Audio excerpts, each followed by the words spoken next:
ঘটনায় ছিলাম যে শিশু ধর্ষণের কথা বলা হচ্ছিল, ওই ব্যাপারটা আমরা পরে কথা বলি।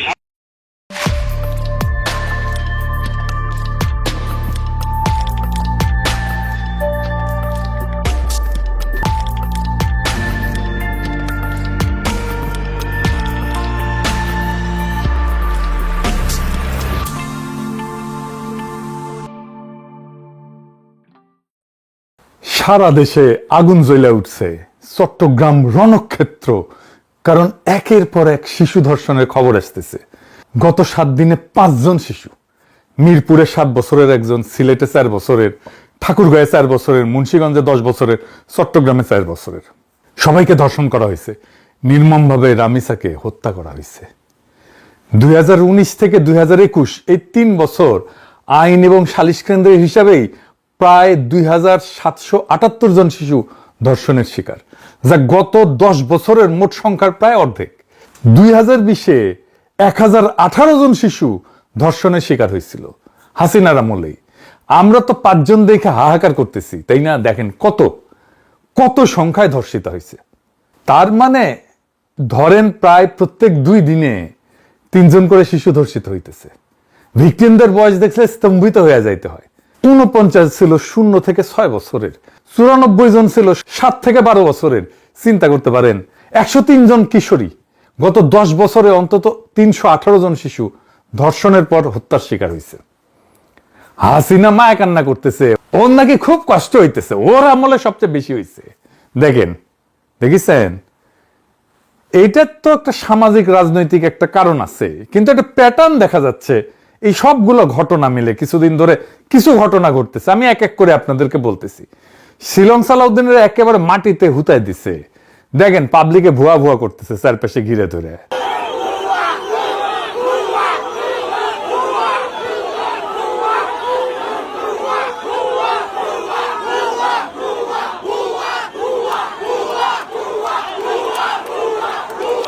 দেখেছেন একজন স্বরাষ্ট্রমন্ত্রী যে 3 মাস আগে দায়িত্ব নিছে, যে কিনা ডিফ্যাক্টো প্রাইম মিনিস্টার, যে কিনা একজন বিশিষ্ট ইন্ডিয়ান মাল, তার এই অবস্থা কেন?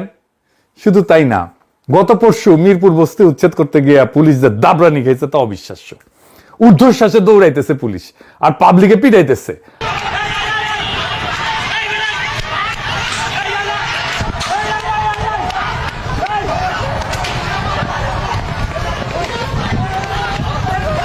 হাসিনার পুলিশ দাবরানি খাইছে 3 টার্মের পরে, আর বাংলার লুথার কিং এর পুলিশ দাবরানি খাইল 3 মাসের মধ্যে।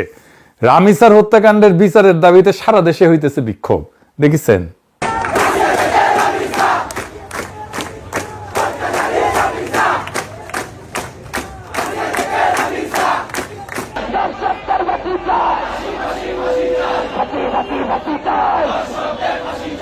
তারা স্লোগান দিয়ে কিন্তু তারা এখানে অবস্থান করছে। তাদের দাবি, তারা দ্রুত রামিসা হত্যার বিচার চাই। কারণ হচ্ছে এই ধরনের হত্যাকাণ্ড, এই ধরনের পাশবিক ধর্ষণের পর হত্যাকাণ্ড, এই ধরনের ঘটনার যদি দ্রুত বিচার না হয় তাহলে এই ধরনের ঘটনা সারা দেশব্যাপী বিভিন্ন সময় বিভিন্ন জায়গায় ঘটতে থাকবে। যার কারণে তারা এই ঘটনার সুষ্ঠু তদন্ত করে এবং দ্রুত বিচার চায়। এর মধ্যে বাইট স্কুলের ছাত্ররা রণক্ষেত্র বানাইলো। দেখেন, চেয়ারম্যান অপমান করেছে এক ছাত্রীকে, সে ছাত্রী আত্মহত্যা করেছে। দেখেছেন কি অবস্থা করেছে চেয়ারম্যানের? রাইট স্কুলের চেয়ারম্যানের অবস্থা আপনারা দেখতে পাচ্ছেন। উদ্ধার করতে গেলে ব্রাইট স্কুলের চেয়ারম্যানকে শিক্ষার্থী অভিভাবকরা এভাবে মারধর করেন এবং পুলিশ উদ্ধার করতে গিয়ে হিমশিম খান। চট্টগ্রামে কিন্তু কোনো রাজনৈতিক দল নামে নাই, নামছে সাধারণ মানুষ। আমি খোঁজ নিয়ে জানছি লীগের পোলাপান কিছু ঢুকিছিল এই চান্সে, ওরা তো চান্স নেবেই। কইছিলাম বিএনপি রে যা আসেন ডলা দিয়া ওগরে ওগরে আপার কাছে পেটে দিই না, তখন ওদের ভোট লাগবি, ভোট এখন খাও মারা। এই শিলং সালাউদ্দিনের সব হ্যাডম ফুস করে নিবে গেল। দেখেছেন? এরপর উই আর মন্ত্রণালয় চালাবার পারবি। সে স্টেডিয়ামে যায়, ভুয়া ভুয়া স্লোগান উঠে। সে ভিকটিমের বাসায় যায়, ভুয়া ভুয়া স্লোগান উঠে। তার পুলিশ খায় দাবরানি, উই শেষ। রাস্তায় আজ থেকে শিলং সালাউদ্দিনের পদত্যাগের দাবি শোনা যাবে। আমি কয়ে দিলাম, দেখেন আজকে থেকে শুনবার পারবেন। মানুষ উৎসাহ সহকারে সাপোর্ট দিবি। আর এটা শিলং সালাউদ্দিন অ্যাচিভ করেছে জুলাইয়ের সাথে গাদ্দারি কইরা। মানুষ হেভি বিলা হয়ে আছে ওর উপরে। ওকে পাইরা ফেলতে পারলে মানুষ মহামজা পাবি। এক সপ্তাহ অন্তত 5টা আলাদা ফ্রন্টে সরকারের কর্তৃত্ব চ্যালেঞ্জ হয়েছে, আর এইটা ক্ষমতা নেওয়ার 3 মাসের মধ্যে। এখন দেখেন সরকার একা। ইউনূস সরকার কিন্তু এমন বেড়াঝাড়া করে ফেলে নাই। আমি কইতেছিলাম এই সরকার জনগণের সমর্থন হারাইতেছে দ্রুত, তার ভিজুয়াল সিগন্যাল পাইতেছেন এখন সবাই। দেখেছেন বাংলার লুথার কিং দেশে ফিরে কইছিল নাগরিকের জন্য নিরাপদ জীবন নিশ্চিত করবে, এটা ছিল তার সেন্ট্রাল স্লোগান।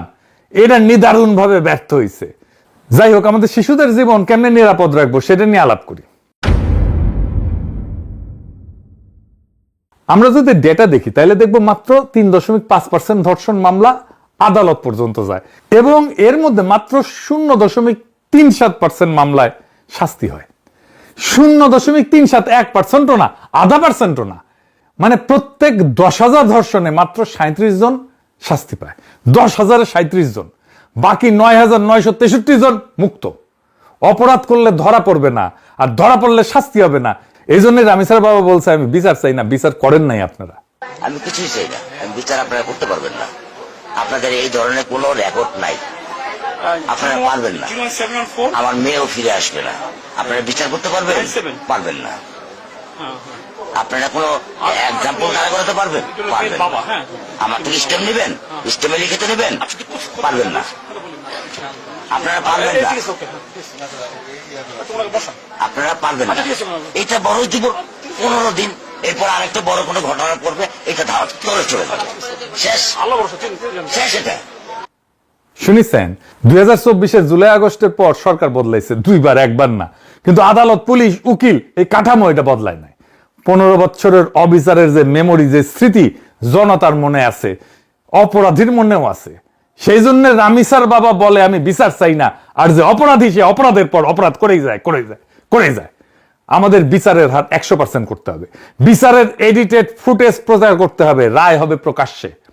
বাংলাদেশে বাঙ্গুদের মধ্যে একটা ধারণা আছে দ্রুত বিচার মানে অবিচার। শুনেন শিলং সালাউদ্দিন কি বলে। আমরা এখন মধ্যযুগে নাই, আমরা আধুনিক যুগে। আইন সংস্কারটা একটা চলমান প্রক্রিয়া। সমাজের চাহিদা অনুসারে, সময়ের চাহিদা অনুসারে সকল আইনকে আপ টু ডেট করতে হয়। আবার কিছু কিছু ক্ষেত্রে এটাও চিন্তা করতে হয় যে খুব সংক্ষিপ্ত বিচারের মাধ্যমে আবার অবিচার করা হচ্ছে কিনা। শুনেছেন আমেরিকায় 6 মাসের মধ্যে অধিকাংশ বিচার সম্পন্ন হয় কেমনে? বাংলাদেশে কেন 5 থেকে 7 বছর লাগবে? আসিয়ার মৃত্যুর পর তদন্তের সময়সীমা 30 দিন থেকে কমায় 15 দিন করছে, এবং বিচার শেষ করার সময়সীমা 180 দিন থেকে কমায় 90 দিন করছে। 90 দিনের মধ্যে বিচার করতে হবে সবগুলো কেসের। মামলা কেন দেরি হয় জানেন? আসেন সেটা একটু দেখি। ফরেনসিক ক্যাপাসিটি সবচেয়ে জরুরি, এবং এটা নিয়ে কেউ কথা বলে না। বাংলাদেশের ন্যাশনাল লেভেলে একটাই ডিএনএ ল্যাব আছে, ঢাকা মেডিকেলের NFDPL। 2006 থেকে মার্চের 2025 পর্যন্ত প্রায় 35,000 স্যাম্পল আসছে 10,885টা মামলা থেকে। 35,000 স্যাম্পল 10,885টা মামলা থেকে। তার মানে একটা মামলা থেকে 3টার মতো স্যাম্পল আসছে, যার মধ্যে 65% হইতেছে ধর্ষণের মামলা। সিআইডির একটা আছে আলাদা। এই 2টা দিয়া পুরা দেশের কাজ চলে। ফলাফল কি? 2024-এর শেষ পর্যন্ত 789টা মামলার তদন্ত আটকায় আছে শুধুমাত্র ডিএনএ রিপোর্টের জন্য। তাইলে চিন্তা করেন, শুধু ডিএনএ রিপোর্টের জন্য মামলা আটকায় আছে বছরের পর বছর। ভিকটিমই মারা যায়, সাক্ষী পাল্টায়, আসামি জামিনে বাইরে হয়ে যায়। আর দেখেন এপ্রিল 2025-এ নতুন অর্ডিন্যান্স করছে, ধর্ষণ মামলায় ডিএনএ টেস্ট বাধ্যতামূলক রাখা হয় নাই, যেটা 2020 সালে সংশোধনীতে বাধ্যতামূলক রাখা হয়েছিল। তার মানে বিচারের ভিত্তিতে উঠাই দিল ইউনূস সরকার। কেন? কারণ ল্যাব নাই, রিপোর্ট নাই। তাহলে আইনি বাধ্যবাধকতা থাকলে তো মামলা চলে না। সমাধান কি হওয়া উচিত ছিল? সমাধান ছিল ল্যাব বানাও। সমাধান কি হলো? আইনি তুলে দাও। মহা মজার মজা। এই হইতেছে আসিফ নজরুলের কাজ। আমাদের প্রত্যেকটা বিভাগে একটা করে মোট 8 থেকে 10টা পুরোপুরি সজ্জিত ফরেনসিক ল্যাব দরকার। 15 দিনের মধ্যে ডিএনএ রিপোর্ট আসতে হবে। আর কি করতে হবে? জাতীয় সেক্স অফেন্ডার রেজিস্ট্রি করতে হবে। যাদের শাস্তি পায়, যে সমস্ত অপরাধী, ওরা পাবলিক ডেটাবেজে ওদের নাম, ছবি, ঠিকানা, অপরাধের ধরন এগুলো সব থাকবে। স্কুলে চাকরি দিতে গেলে, মাদ্রাসায় হুজুর রাখতে গেলে, গৃহশিক্ষক রাখতে গেলে, বাসা ভাড়া দিতে গেলে, এতিমখানায় কেয়ারটেকার রাখতে গেলে, দারোয়ান রাখতে গেলে চেক করা যাবে। ইন্ডিয়ায় আছে NSDO বলে, আমেরিকায় আছে, আমাদের কেন থাকবে না? আর একটা জিনিস, শিশুদের উপরে যারা যৌন নির্যাতন করে তারা ভিকটিমের পরিচিত। বাসায় অ্যাক্সেস আছে বা শিশু চেনে এমন কেউ, এটা সামলানোর জন্য কি করা লাগবে? অপরাধীর পরিবারকে পাবলিক করে দিতে হবে। অপরাধ নিশ্চিত হবে, পরিবারকে পাবলিক করে দিতে হবে, ভিকটিমকে না। দেখেন এখন কি হয়, গ্রামে 4 বছরের মেয়ে ধর্ষিতা হয়েছে, মেয়ের পরিবার গ্রাম ছেড়ে পলায়, মেয়ে স্কুল বদলায়, নাম বদলায়, ছোট বোনের বিয়ে আটকায়, বাবা মসজিদে যাইতে পারে না, ধর্ষক সে গ্রামে থাকে। তার পোলা একটা স্কুলে পড়ে, তার মেয়ের বিয়া হয়, পোলার বিয়া হয়, জীবন চলে। এটা কোনো অ্যাক্সিডেন্ট না, দুর্ঘটনা না, এটা একটা সিস্টেম। ইজ্জতের দাম দেয় ভিকটিম, ধর্ষক না। তাই ধর্ষকের পরিবার তাকে আগলায়, ঘুষ দেয়, মীমাংসা করায়, সাক্ষীকে চাপ দেয়, কারণ পরিবারের এখানে কোনো ক্ষতি নাই। এই পরিবারের ক্ষতি বসান, পরিবারের ক্ষতি বসান। অপরাধ নিশ্চিত হইলে, শাস্তি হইলে ধর্ষকের নাম, ছবি, ঠিকানা পাড়ার মোড়ে বোর্ডে বোর্ডে টাঙায় দিতে হবে। 10 বছর ধরে থাকবে ওখানে, বাবার নাম, ভাইয়ের নাম, পোলার নাম সব, মায়ের নাম সব। পোলার স্কুলে নোটিশ যাবে ওর বাপ ধর্ষক, ভাইয়ের অফিসে নোটিশ যাবে যে ওর ভাই ধর্ষক। ওয়েবসাইটে সার্চ দিলে প্রথমেই আসবে এইটা, ধর্ষকের পুরা পরিবার মানুষ জানবে এইটা ধর্ষক পরিবার। গ্রামে যেমন ডাকাত পরিবার থাকে না, এরকম ধর্ষক পরিবার থাকবে পাড়ায়, আমরা জানবো যে এই হচ্ছে ধর্ষক পরিবার। এতে কি হবে? 3টা কাজ হবে। 1, পরিবার নিজেই পাহারা দিবে তখন এরকম কারো খেসলত থাকলে। 2, লজ্জা এটা উল্টায় যাবে, এখন লজ্জা যায় নিচের দিকে মেয়ের শরীরে, মেয়ের পরিবারে, এখন যাবে উপরের দিকে ধর্ষকের পরিবারে। 3 নাম্বার, ভিকটিম মাথা তুলে হাঁটবে, ধর্ষকের বাবা মসজিদে যাইতে পারবে না। বাংলাদেশে শিশু ধর্ষণের সমস্যা আইনের না, সমাজের। আইন আছে, কড়া আইন আছে, কাজ করে না কেন? কারণ সমাজ ধর্ষককে আগলায় রাখে, পরিবার ধর্ষককে আগলায় রাখে। সমাজ আগলায় কেন? কারণ আগলানোয় সমাজের কোনো নিজের খরচা নাই তো, সমস্যা নাই তো, খরচা বসান ওইখানে। ধর্ষকের পরিবারকে ধরেন, বংশকে ধরেন, পাড়াকে ধরেন, সবাইকে দায়ী করেন। এটা কোনো নতুন বুদ্ধি না, এটা জুডোর প্র্যাকটিস। প্রতিপক্ষের জোরই প্রতিপক্ষের বিরুদ্ধে ফেরায় দেওয়া। তো এই সমাজের জোর কোথায়? সম্মান একলার না তো, গোটা বংশের। লজ্জা একলার না, গোটা পরিবারের। তাইলে অপরাধের দায় কালেকটিভ হোক। যেই সমাজের সব ভাগাভাগি, সেই সমাজের দায়ও ভাগাভাগি করতে হবে। এটা ছাড়া অপরাধ কোনোদিন থামবে না। আমাদের শিশুদের রক্ষা করার জন্য এর চাইতে উত্তম কোনো পথ নাই, এই পথ গ্রহণ করতে হবে। আর এই অপদার্থ স্বরাষ্ট্রমন্ত্রী ইন্ডিয়ান মাল শিলং সালাউদ্দিনকে বরখাস্ত করতে হবে। ইনকিলাব জিন্দাবাদ।